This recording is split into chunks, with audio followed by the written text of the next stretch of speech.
ये मिजाज था औरतों का। जब उनकी माओ की गोद में दीन मिला था, उनकी तरबियत इस्लामी हुई थी।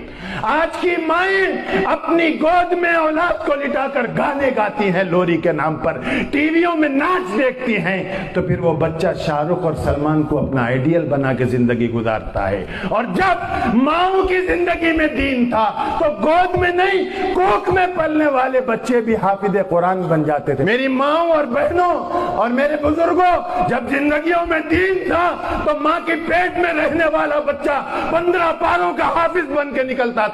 और आज माओ की जिंदगियों से, बाप की जिंदगी से दीन निकल गया तो दुनिया के पेट में 70 साल तक रहने के बाद आज सूरह फातिहा तक सही नहीं पढ़ के दे रहा। मेरी माएं, सास बहू के सीरियल की स्टोरी मेरी बहन को याद है। अल्लाह की कसम अगर याद नहीं है तो सूरह फातिहा सही याद नहीं।